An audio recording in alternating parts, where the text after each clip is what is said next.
नमस्कार। जय तारा।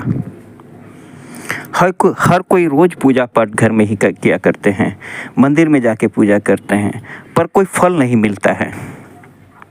सभी को कोई फल नहीं मिलता है। अगर आपको फल चाहिए तो क्या करे कि आपको वो फल मिले, वो फायदा मिले, कैसे करे कि घर में बीमारी से बचे, समस्याओं से दूर हो, घर में सुख शांति बने रहे। हम बता रहे हैं आपको क्या करना चाहिए, कारण भी बताऊंगा। सबसे पहले आप कुल देवी या देवता को पूजा कीजिए। उसके बाद अपना पितर को अमावस्या के दिन भोग लगाइए, हम दूसरे वीडियो में बता चुके हैं। उसके बाद आप अपने इष्ट को, जो भी आप इष्ट बनाते हैं, जो भी इष्ट मतलब हो गया जिस देवता से आप बहुत लगाव रखते हैं, प्यार करते हैं, जिस देवता को बहुत मानते हैं, वो आपके इष्ट हो गए। उनके नाम पे एगो दिया जलाइए और उस दिया को किसी को भी मत दिखाइएगा, उन्हीं का नाम पे दिया जलाइए। जब भी उनके नाम पे दिया जलाइएगा तो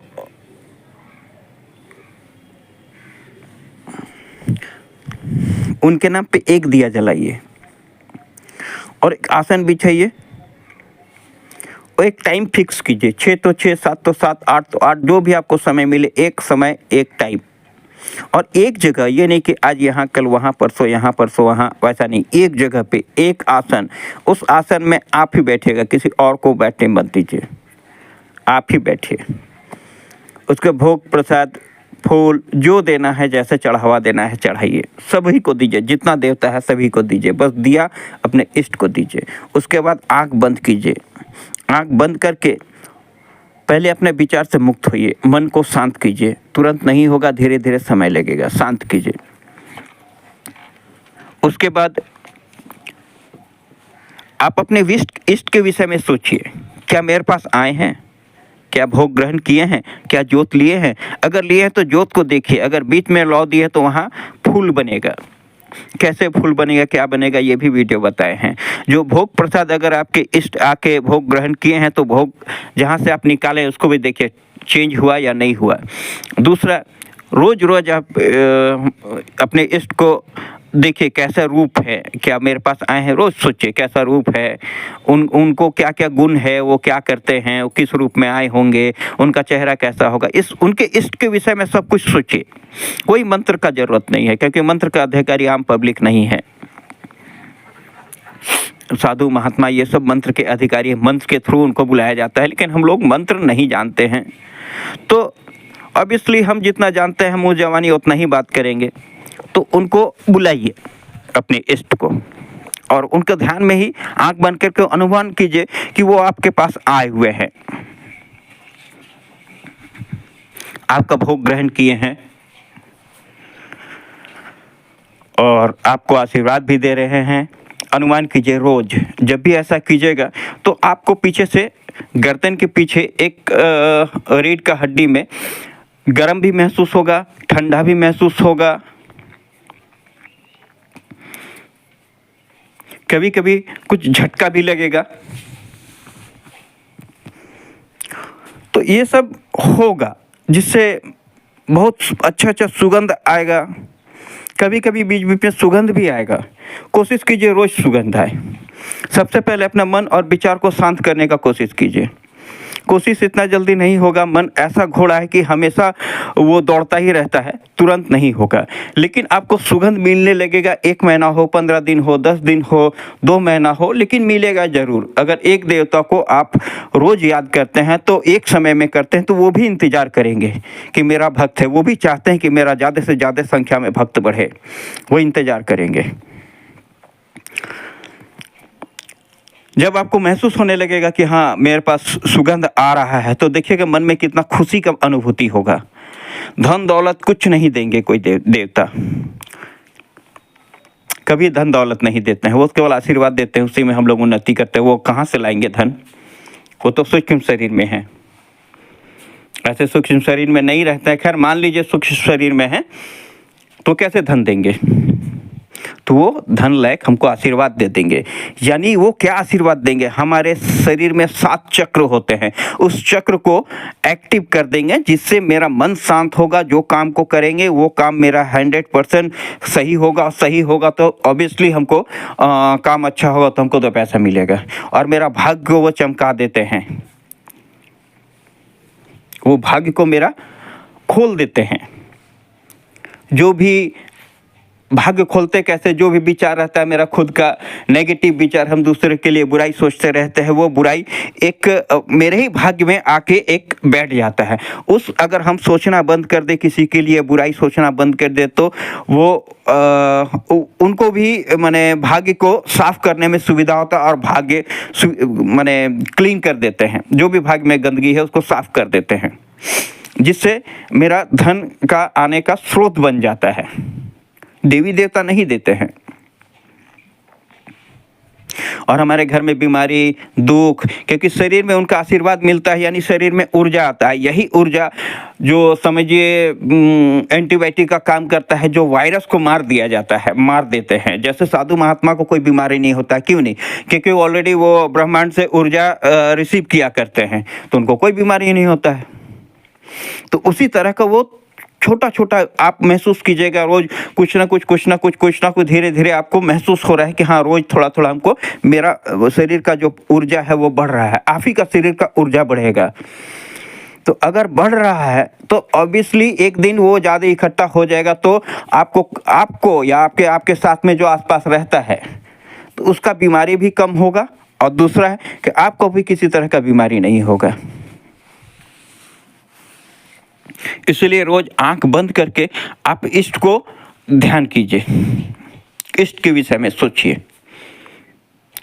आप जरूरी नहीं कि 1 घंटा हर समय पूजा करें, कोई एक समय आप मुश्किल से 5 मिनट या 2 मिनट ध्यान के लिए बैठिए और उनको ढूंढिए।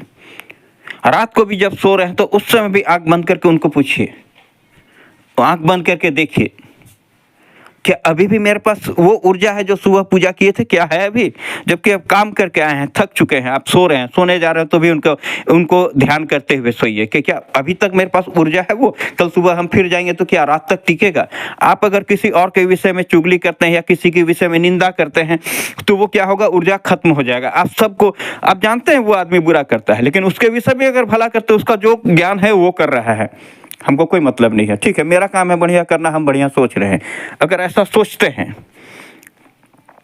तो आपको महसूस होगा कि वो जो सुबह जो ऊर्जा मिला था वो ऊर्जा मेरा शाम तक टिका हुआ है। वही ऊर्जा कल सुबह जब हम पूजा करेंगे तो फिर ऊर्जा और एक्टिव होगा, ये ऊर्जा बढ़ेगा, घटेगा नहीं। लेकिन हम अगर किसी के विषय निंदा करते हैं, कुछ बुराई करते हैं, तो उससे क्या होगा कि वो ऊर्जा घटते चला जाएगा, वो घट जाएगा ऊर्जा। आपको रोज रोज ऊर्जा लेना होगा जो जस के तस रहेगा।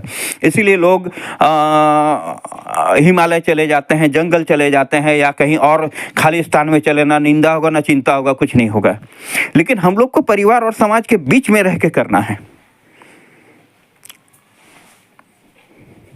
अगर हम सब परिवार और समाज के बीच में रह के कर सकते हैं तो बहुत ही अच्छा है, कोई प्रॉब्लम नहीं होगा। ऐसे भी बहुत सारे वीडियो में बहुत कुछ बता चुके हैं। अगर लोग ध्यान से सुने या समझे या करे तो उनको कहीं ना कहीं फायदा मिलेगा ही।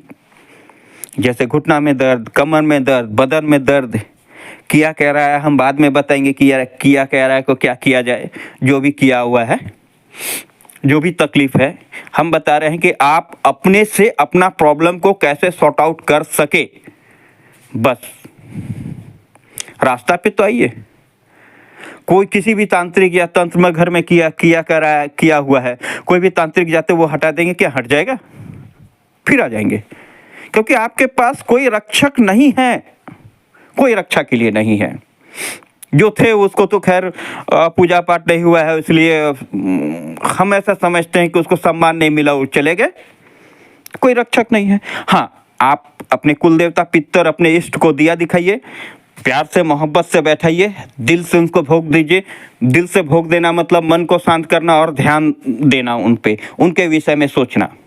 इतना कीजिए, जब आपके पास आपका कुल देवता को खुद शक्ति आएगा, कहने का मतलब कि वो आपके पास में आएंगे, तो ऑब्वियसली किसी को भी, क्योंकि वो तंत्र मंत्र नहीं काटते हैं, उनका काम नहीं है तंत्र मंत्र काटना, इसलिए नहीं काटेंगे। जो भी तंत्र मंत्र चलाया जाता है कोई देवी का शक्ति से ही चलाया जाता है, और देवी देवता में कभी आपस में मतभेद नहीं है, इसलिए वो तंत्र मंत्र नहीं काटेंगे। लेकिन कोई आदमी जो तंत्र मंत्र काट सकता है उससे कटवा सकते हैं। एक बार कटवा के आप कुल देवता पितर को भोग दे सकते हैं, जगा सकते हैं, दोबारा वो लौट के आएंगे। वो रोक सकते हैं ना, आपके इष्ट, आपके कुल देवता रोक सकते हैं, वो रोक सकते हैं ना, वो रोक देंगे। लेकिन जो पहले से है उसको एक बार हटाना होगा, क्योंकि वो हटाएंगे नहीं, उनका काम नहीं हटाना, क्योंकि वो भी देवी शक्ति से है। अगर कोई हटा देता है, उसके बाद आप ध्यान करते हैं, पूजा पाठ करते हैं, तो ऑब्वियसली आपके पास समस्या नहीं रहेगा। दान पुण्य करते हैं, इससे आपका पिछले जन्म का पाप भी कम होगा। आप 6 महीने के अंदर में महसूस कीजिएगा कि घर में बीमारी भी कम हो रहा है, प्लस झगड़ा झमेड़ा, चिड़चिड़ाना, लड़की का शादी नहीं हो रहा, बहुत तरह का समस्या है, छोटा छोटा समस्या है, और यही समस्या को बड़ा कर देता है तंत्र मंत्र करके। बस ये समस्या धीरे धीरे कम होगा कि तंत्र मंत्र सारा खत्म हो जाएगा। तंत्र मंत्र का शुरुआत होता है कमर दर्द और घुटना दर्द से। कमर दर्द, घुटना दर्द हुआ मतलब नेगेटिव एनर्जी कहीं है। नेगेटिव एनर्जी कैसे शरीर में दर्द देते हैं ये भी हम बताएंगे आगे चल के वीडियो में। वो नेगेटिव एनर्जी है क्या, भूत प्रेत है क्या, ये भी बताएंगे आगे चल के। धन्यवाद।